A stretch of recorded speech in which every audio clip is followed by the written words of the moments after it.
You can begin when you're ready. Good morning. May I please the court, Angela Swan on behalf of Larry Grant and his daughter PC. Would you like to reserve any time for rebuttal? Yes, 5 minutes. Okay, thank you. A parent's right to parent their child without the interference of the government is one of the fundamental rights in our country that we as parents enjoy. Mr. Grant was denied that right. His child was with him. There were no orders that his child could not be with him. The Long Beach Police Department had a policy that they implemented that night and during the day when Mr. Grant was with his daughter.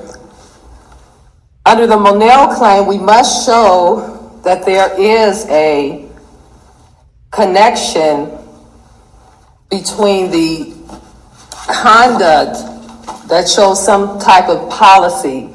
We believe that we showed that to the district court. We showed that there was a policy that the Long Beach Police Department had, and that policy was that if you are a parent, if the other parent is asking for custody of the child back, if you're not able to show a DNA test or show a birth certificate, then your child can be removed from your custody. Okay, so let me just start out by asking a question that was the subject of our pre-argument order, which is that one of the problems that I see for this case is that many of the cases cited in your brief don't seem to stand for the propositions that you cite them for. So I'll mention Devereaux versus Perez, Brooks versus City of Seattle, Heydrich versus Hunter, Wallace versus Spencer, Hendrickson versus Simi Valley, and then there were two cases cited in the brief that don't seem to exist at all. Smith versus Oakland, Jones versus Williams. So, I mean, you can maybe address those two cases that we could not locate, but with respect to the rest of your case, I'm just wondering what the strongest cases are that you have on authority, because the ones that you've cited just don't, the facts don't line up with what you cited them for. The two cases that the court had indicated prior to the case today, one of them I will indicate that it was cited incorrectly. The second case... Okay, well, which one was that was cited incorrectly? That was the Williams versus Jones. Okay, and what's the correct citation you want us to look at? The case just did not apply, so I would have to just not rely on that case. The other case was the United States versus William. That was the 731 F3D 1222 site. And that case would have to be distinguished from our case in that our case, our client was not freely and voluntarily given the police officers permission to come into the home.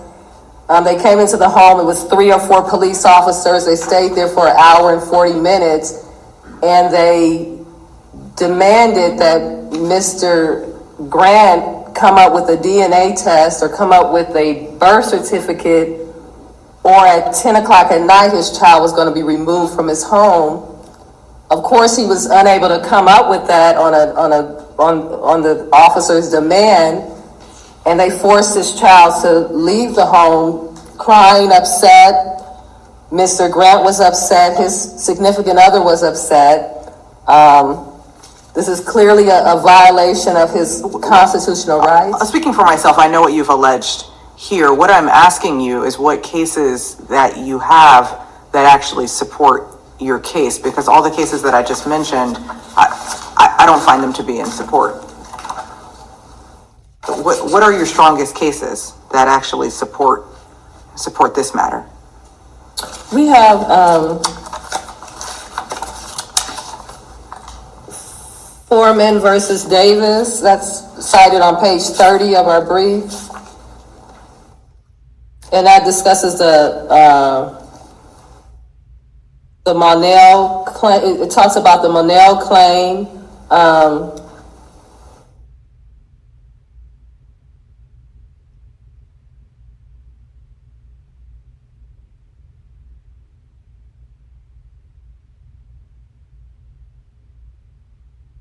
We have, of course, the Monell versus Department of Social Services. That's a 436 U.S. 658, a 1978 case.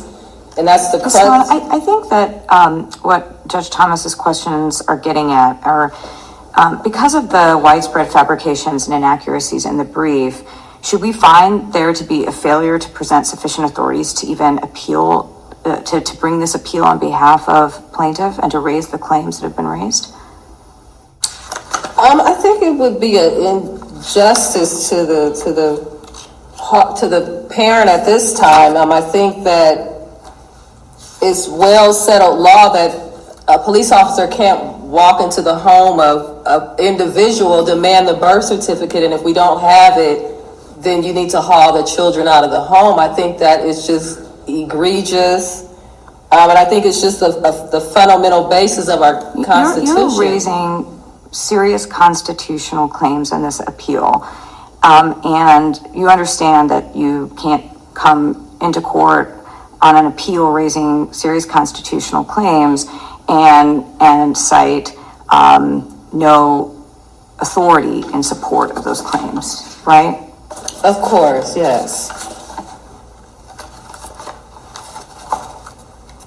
So I'd like to understand what are the authorities that support the claims, because the briefs your brief does not cite to authorities, both that it cites to authorities that don't exist at all, and it cites to authorities that don't stand for the proposition that are argued in the brief.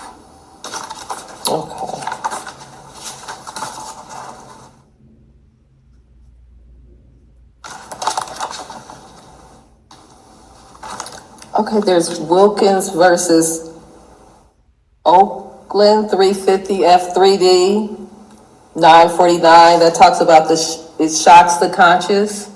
So that's the argument that we made, that the appellee's conduct shocks the conscious. The fact that the officers came into the home, they took the child out, they should not be able to indicate that they're immune, that they have qualified immunity based on the fact that Wilkins said if it's a conduct that shocks the conscious, then that's enough to make them responsible for their actions. So here we have officers that came in and they, for an hour and 40 minutes, read the Father the Riot Act to find the DNA test or else the child has to come with us.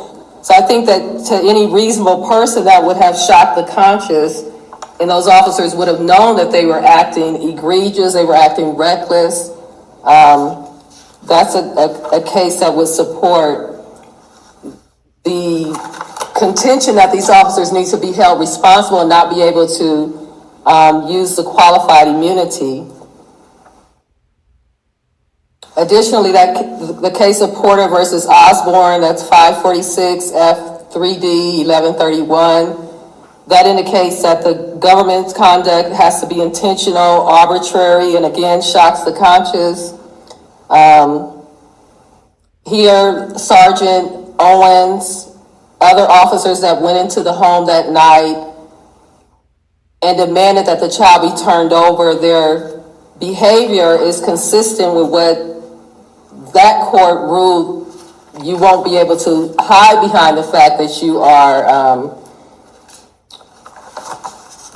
won't be able to hide behind the facts without some sort of meaningful information showing that you're not arbitrary or you're not intentionally doing these actions. Would you agree that it's undisputed that Mr. Grant had no parental rights at the time of the removal? Every parent has parental rights, so there was no document that he did not have any parental rights. So the district court had nothing to say that he had no parental rights. Every parent has parental rights unless the court... But what was the evidence that he was the parent? I mean, he didn't have a birth certificate. He didn't have anything, a custody document. There's nothing in the record to show that he was the father. When the officers came to the house, they didn't dispute that he was the father. The uncontroverted evidence was that the mother had allowed the child to be with her father, Mr. Grant, for 2 weeks while she worked on house issues and had relationship But issues. then she went to get the child, and what in the record indicates that she didn't have a right to take her child? There was no court order. A parent cannot deprive another parent without any sort of court order. She had the birth certificate. Your client didn't have any, he wasn't on the birth certificate. So what is the officer to do? The officer is only in the executive branch, so he's following the orders from a court. He's not able to come in and say, well, I'm going to turn the child over because it's a Friday and mom wants the child. But you have one parent with a birth certificate, another person telling officers that he's the parent, but with not a name on the birth certificate, no documentary evidence to demonstrate that. I mean, is your argument really that in those situations, the officers are obligated to leave the child with the person claiming to be a parent, but who has no documentary proof of that against the person that has the birth certificate? I mean, it just doesn't, it's not logical. Just constitutionally wise, there's no requirement that a parent walks around with a birth certificate or a DNA test. The other parent would typically have a custody order from a court. They would give that to the police officers, the police being from the executive branch. They're reading the court order and they're enforcing the court order, but they're not simply taking phone calls from a parent who says, gee, it's my day, or I don't want the child here.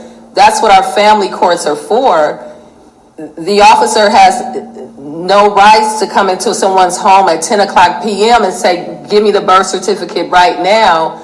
Many parents are not on the birth certificate for many reasons. There's no requirement that I be on a birth certificate in order to parent my child. There was no discrepancy that this was a kidnapping or some form of But wouldn't emergency. you agree that if you're a parent and you call and you say, I want my child back, and the other person has nothing to show that they're the father, or that they have custody of the child, then the officer then at that point is obligated to assist in handing over the child to the person who says, this is my child. It's the same thing as everything else. You have proof that you're the rightful parent and custodian of that child, then you get to get the child until the person who's not on the birth certificate takes active steps to get a custody order or get his name on the birth certificate or establish his parental rights. So I don't agree with you that you get parental rights just because you're the parent. You have to be able to prove that you're the parent, and you have to be able to have something to show that you're the parent. Well, and based on that, your whole claim fails because there's nothing that shows anybody acted in a wrongful manner or that there was an actual constitutional violation. What is the constitutional injury as required by Monell and required by... So under the 14th Amendment, a person has a right to parent their child and free from any government intrusion without, unless there's a due process here where that person can be challenged and come in and contest their child being removed from their custody. Here, this was a father. The child was not at any harm. The mother didn't say the child was kidnapped or she didn't know who this man was. She just simply felt that it was enough time. It was time for the child to come back home. In those instances, a parent would go to court and they would ask the court to cut off the visitation. Isn't this the same situation as our case in Britain v. Hansen? So how do you distinguish that case to your procedural due process claims in this case? In that case, there was a court order. So there was a court order that the officers were attempting to enforce. Here, there is no court order. So both parents have equal footing when it comes to their child. Mother has no superior rights over father. Father has no superior rights over mother, just as his father couldn't show up at mother's home. The mother in this case had court-ordered visitation rights. Did your client have court-ordered visitation rights? There's no indication within the record that there were any court-ordered visitation rights. No, in fact, he didn't have any court-ordered visitation rights. He didn't have any documents even establishing that he was the parent of the child, right? So no parent had any court-ordered rights, and so mother no parent had ever gone to court, so some parents don't go to court, so these were parents who never went to court, they just. So you'd agree with me that your client did not have any documentation establishing any parental, that he was a parent or that he had any parental rights, correct? Just based on his constitutional rights. That's a yes or a no? He didn't have any, I don't know any court orders that he had, that either party had. Mother had no court orders, father had no court orders. Well, but if the question is, did he have any documentary evidence? She had a birth certificate. Her name's on it. There's no father's name on it. I'm looking at it. What did your client have? He had the fact that the mother had released the child to him. The mother had explained to the officers what the situation was. He didn't need any other type of rights in order to parent his child. There's no additional information that's required in order for him to remain the father of the child. He doesn't have to go to court before spending time with his child. And the officers indicated that he did, which was something that it's just not the law. And this was something that they did not once, but 2 and 3 times throughout the same day, where they went, they did a welfare check, everything checked out great at 4 o'clock. They went back at close to midnight. Well, I think we understand the facts that you're alleging. I'll give you a minute on rebuttal. Thank you.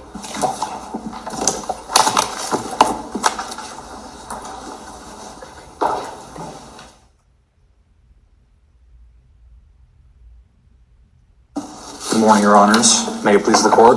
Morning. My name is Matthew Peters, appearing for Appellees, City of Long Beach, and Gabrielle Rodriguez-Lopez. As Your Honors know, the officers encountered a very sensitive family civil dispute on the night in question, one which this court has not directly addressed. Appellees submit that the Britton case is most analogous and most instructive in this case. As opposing counsel pointed out, in Britain, there was an actual court visitation order, and unlike this case, there was no visitation or court order as to custody. But what appellants seem to overlook is the fact that it's undisputed that Mr. Grant and Ms. Cephas agreed that Mr. Grant was to have a visitation period with PC for 2 weeks. Mr. Grant was afforded 16 days with his daughter. The fact that he didn't like the end of that visitation period does not amount to a deprivation of any protected liberty interest. The officers did the best they could with the information at hand, and we submit acted objectively reasonable under the circumstances. We had one parent who, it's undisputed, had primary physical custody of. In fact, Mr. Grant had only visited with his daughter on approximately 10 occasions during the course of her lifetime on the night of the incident. Ms. Cephas was able to show the officers a birth certificate, vaccination records, school records from her elementary school in Georgia. And as Your Honors pointed out, Mr. Grant was unable to even establish parentage at this point. What do you make of California Family Code sections 3010 and 7611 that say, even absent a custody order, a parent who receives the child into their home and openly holds out the child as their natural child is entitled to joint custody? Your Honor, I would have to become more familiar with those family code sections. I recognize that it is established that parents have equal rights to their children, absent some order indicating otherwise. But we have here is a dispute when none of those orders are present. And the information available to the officers at the scene was that one parent was able to establish that she was the biological mother of this child and had school records and vaccination records to reflect such.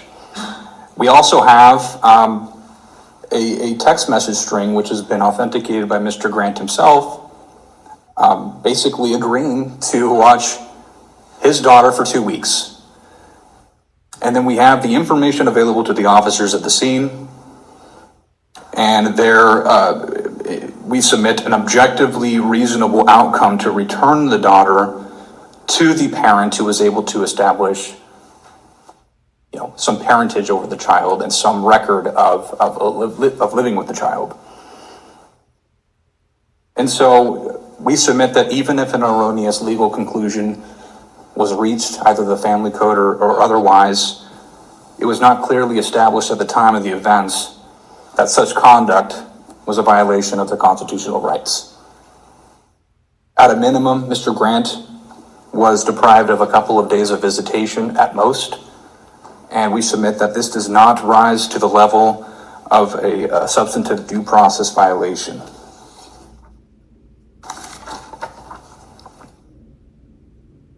Your Honors, I am willing to address any other issues or questions the bench may have. Otherwise, I'll cede the rest of my time. Okay, we don't have any further questions. Your Thank Honors. you.